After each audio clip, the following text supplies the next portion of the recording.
What do you have to say to people who are afraid, or who represent people who are afraid? We are all afraid. Okay.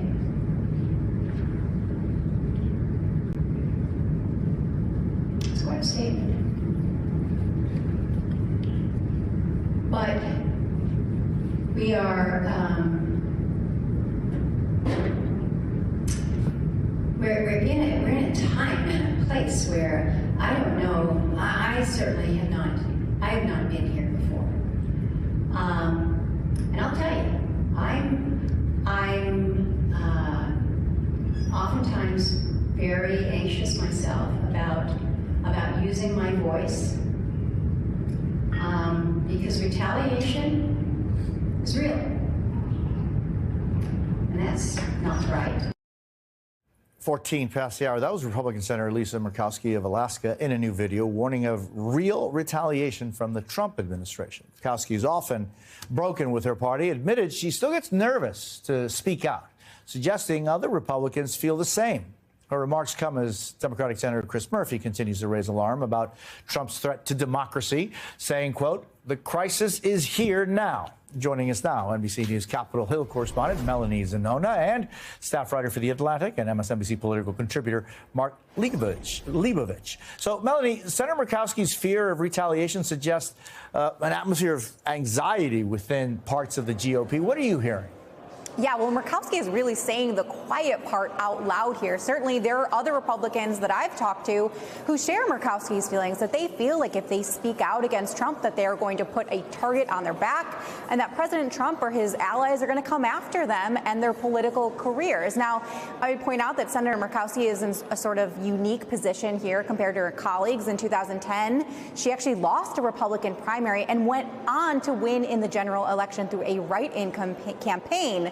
So not other Republicans here on Capitol Hill feel quite as strong politically as Murkowski might feel. In fact, they feel like they would be vulnerable to a Trump attack, especially after he showed in the last election that he's actually only grown in popularity. So I think all of that really helps explain what we are seeing here on Capitol Hill and the behavior we've seen from congressional Republicans over these last few months. We hear them behind the scenes saying they are privately panicked about the tariffs and the economic turmoil. We're hearing them say they are privately frustrated by all the Doge cuts and Elon Musk coming in and making these drastic cuts to the federal government. But publicly, they are very scared to speak out, and they are willing to do very little about it to actually push back because there is such a real fear of retaliation, Jose.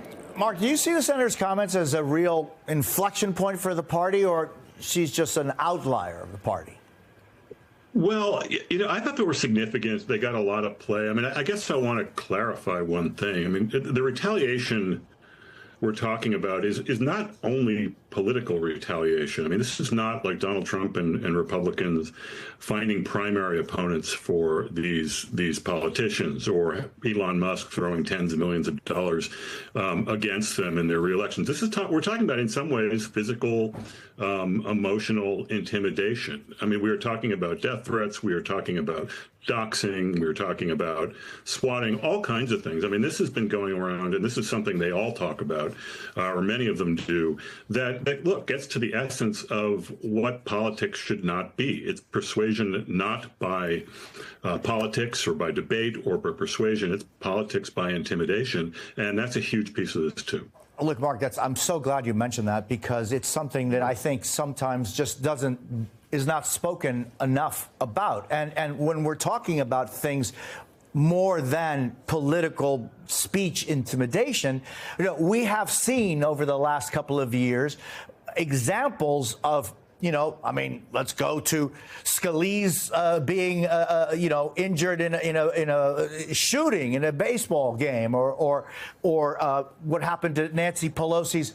husband. I mean, these are real things that can have drastic reactions and circumstances. Why is it, Mark, that we've gotten to this point? Well, first of all, January 6th is the ultimate example of that. I mean, because it's out there, because we have a leader of certainly, I mean, look, there have been Republicans, as you mentioned, Scalise and others who have been, Donald Trump himself, a couple people tried to kill him in the campaign. But look, I mean, there's less responsible leadership, let's put it that way. Public figures particularly in the Republican Party, have been slower to condemn this kind of threat. And again, it's a big part of this. I mean, I remember back right around January 6th, I remember asking a bunch of Republicans on the Hill if there was a private or if there was a secret ballot to impeach Donald Trump the second time. A bunch of them said it had been more than half Republicans in the House and Senate who would have voted for it. But of course, that's not true. But, their families were freaking out. They were freaking out. I mean, look at what just happened a few days earlier. So, yeah, I mean, this is long. It's been going on a while. It seems to be getting worse. Yeah, and Melanie, what are you hearing from the Democratic side? If Senator Murphy says the crisis has already arrived, is there any indication of a plan for Democrats to meet that moment? Yeah, so there has been some Democratic praise for Senator Murkowski. Senator Amy Klobuchar, for example, tweeted that Lisa Murkowski is once again showing courage, and this time by telling the truth. And then she went on to say that if enough people stand up in the face of this intimidation, democracy survives. But in terms of a plan, Democrats are still very much in a figuring it out mode. They started off the year on a very divided note, trying to figure out just how hard to go after Trump. Then they had that funding fight in March where the Senate Democratic leaders backed down from a fight with Donald Trump and just enraged the base. I think since then we have seen some top Democrats really stepping up their tactics, stepping up their rhetoric, including Chuck Schumer and Hakeem Jeffries. You saw Cory Booker, for example, giving his marathon history-breaking speech on the Senate floor. You've also seen AOC and Bernie Sanders doing these tours across the country, just drawing these massive crowds. So we're starting to see Democrats coalescing around a message, but they are still very much figuring it out in this moment, Jose. Yeah, and Mark, I mean, are Democrats per se as a party coalescing behind, Senator Sanders and Congresswoman Ocasio-Cortez, or has there been no clear playbook yet that has emerged for the Democrats? Yeah, they seem to be trying to figure it out as they go along. I mean, I think for months you heard a lot of frustration about, to do something to Democrats, that there's this leadership void. I think in the last few weeks or maybe a couple of months, certainly the AOC Bernie Sanders stuff has gotten a lot of people's attention. There have been a number of Democrats, people like Chris Murphy, Tim Walz, Elizabeth Warren, maybe a couple of House members like Ro Khanna, who are doing rally-like things out there. So I think there's something coalescing, and they're trying to figure out how they want to play this. But no, I mean, I think to some degree there's some shell shock over what happened in November and what's happened since.